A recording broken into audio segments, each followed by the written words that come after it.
Hi. Um, I don't know. I don't know if you know David Wood, but he's he's one of the.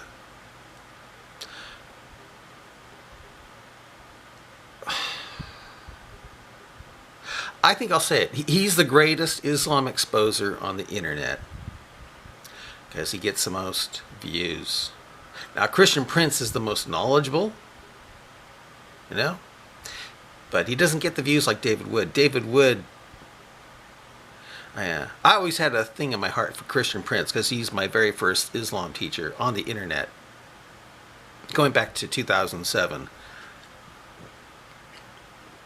I used to be on his website called MuhammadTube, where I'd upload videos and stuff that question Muslims about Islam. But I tell you, David Wood, he's an amazing guy. He's brilliant. He's supposedly a psychopath. But if you listen to his past, I think I can see why he might have, become a psychopath. But anyway, his favorite Quran verse is Surah. It's Surah 33, verse 53, because he thinks it's funny. Because in it, well, I'll read it to you, and you'll see why he thinks it's funny. It says, "Do you believe?" Oh, it says, "Oh, you who believe, enter not the prophet's house unless permission is given to you for a meal." And then is add, not so early as to wait for its preparation. But when you are invited, enter, and when you have taken your meal, disperse without sitting for a talk. Verily, such behavior annoys the prophet, and he is shy of asking you to go. But Allah is not shy of telling you the truth. It is funny. And when you ask his wives for anything you want, ask them from behind a screen. That is pure for your hearts and for their hearts. And it is not right for you that you should annoy Allah's messenger, nor that you should ever marry his wives after him. That is, after his death. Verily, with Allah, that shall be an enormity. Here's this eternal tablet. And you have it talking about don't annoy Muhammad in it. It's very apparent that Allah is a sock puppet of Muhammad for having that in the stupid Quran. But anyway, that is funny. But to me, the funniest passage in the Quran, for me, that I tell you, that is funny. But this is the funniest one. It's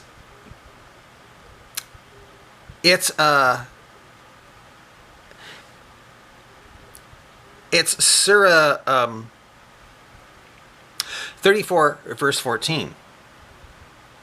Because according to Quran 34, verse 14, Solomon stood up dead, propped up on his staff so long that it allowed time for a termite or a worm, depending on the interpretation of the Quran, to eat away his staff, causing him to fall, causing his dead body to fall. Yet the funny thing here is that no one knew he was dead until a termite or worm ate away his staff, caused him to fall. In other words, he was standing dead so long, it gave time for a termite or worm to eat away his staff, and then cause him to fall. And then, only then, do people realize that he's been standing dead for so long. They don't realize he's dead until his body falls down from the staff giving out. That, to me, is comic genius. It is just so absurdly funny. And that made it into the Quran. To the Quran. If you don't believe me, I'll give you different versions of it. Here's how it sounds in Islam Awakened. The way it really sounds. There's no mention of termite or worm. It just says this. Then when we, that's Allah talking, Allah likes to say we, even though shirk is the worst of sins, believing that Allah has a partner. Though we decree decreed for him, Solomon, the death, not indicated to them on his death, except a creature of the earth eating his staff. But when he fell down, became clear to the jinn that if they had known the unseen, not they would have remained in the punishment humiliating. That really sounds bad. But Assad, Pickle, Yusuf Ali, Shakir, T.B. Irving, and the quote Clear Quran by Dr. Mustafa Kitab, they make it clear. They do it right here. But this is how it really sounds, according to Muhammad Assad's version of the Quran. It says, "Yet, even Solomon had to die.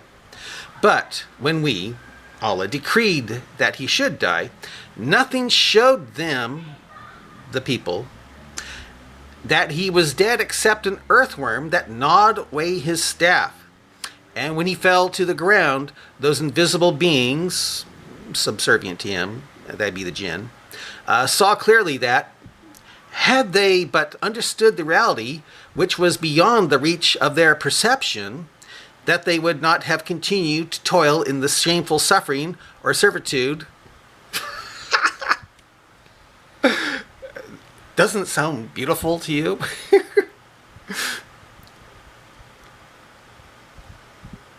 No, it goes to show you that they're really stupid to not know that he was dead and standing dead long enough for an earthworm to eat away his staff. It has nothing to do with unseen or not. I'll read on here. This is the Pickle version. Okay, this is the Pickled version. "And when we," that's all again, "decreed death for him, Solomon, nothing showed his death to them save, that means except a creeping creature of the earth which gnawed away his staff. And when he fell, the jinn saw clearly how, if they had known the unseen, they would not have continued in despised toil." In other words, if they knew that he was dead, they wouldn't have continued to... see, they're so stupid, and they didn't realize he was standing dead so long. They thought he was not dead, and they continue to work for nothing. That's what's coming down here. Okay, that's what I get from Pickle. Now, this is the Yusuf Ali version. "Then, when we, Allah, decreed Solomon's death, nothing showed them his death." They didn't know he was dead. "Except a little worm of the earth, which kept slowly's added, gnawing away at his staff." In other words, he was standing dead for a long time, very long time, since it said slowly. "So when he fell down, the jinn saw plainly that if they had known the unseen..." What's that have to do with the unseen? No, and that's not the word they should use. It should be, saw plainly that if they had been smart and realized, hey, why isn't that guy moving? How come he's constantly standing there all these days and not moving? That's what the real question is here. Not that they've known the unseen. It's, how come this guy doesn't say anything? How come he keeps on standing there? And he's standing there so long that something's eating away his staff. It's not had they known the unseen. It's had they been smart. That's the word here. They would not have tarried in the humiliating penalty of their task. In other words, they would have kept on working for this guy because they would have known that he's dead. Okay, and the Yusuf Ali new one says the same thing. Shakir, this is what Shakir says of Quran 55 verse of Quran 34 verse 14. This is it. Shakir says, "But when we decree death for him, Solomon, not showed him his death, but a creature of the earth that ate away his staff. And when it fell down, the jinn came to know plainly that if they had known the unseen..." No, it's if they were smart. "They would have not tarried in abasing torment." There's nothing to do with the unseen here. Okay, this is Khan. What Khan says, Solomon was humiliating torment. Okay. It mentions a worm doing it, eating away his staff. Bakhtiar points out a moving creature of the earth. T.R. Irving, something from the earth. Now the clear Quran, Dr. Musa Khattab has it this way. When we decreed Solomon's death, nothing indicated to the subjected jinn that he was dead except the termites eating away his staff. So when he collapsed, the jinn realized that if they had really known the unseen,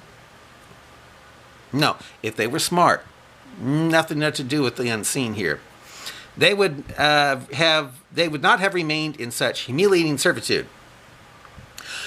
The thing that's so stupid, and what I find is the funniest thing about this, is the most comical and stupid thing in the Quran, is that Solomon died and no one knew he was dead. It's not just the jinn. Because if humans knew that he was dead, standing up so long dead, they would thought, I mean, if he stood so long like that without moving, people think, wow, what's going on here? He's standing long enough for something to eat away his death. What's wrong? They would have checked him out and found out he was dead. Has nothing to do with the unseen or whatever. This thing goes totally counter to human psychology. It goes to show you just how stupid and annoying Muhammad was of human psychology. I mean, if I saw someone standing, perched on his staff for days, to the point which would allow termites to eventually eat away his staff if they were, or a worm, I would be thinking, wow, how long can this guy stand totally motionless and not talk or anything? Is he dead, or is he in some kind of weird trance or something? It would make a lot of news, But they don't realize it's because he's dead. And only when he falls down do they realize, oh, he's dead. You see how comically stupid that is? This has got to be the funniest thing in the whole Quran, next to what David Wood thinks about how having people come and staying annoys the prophet.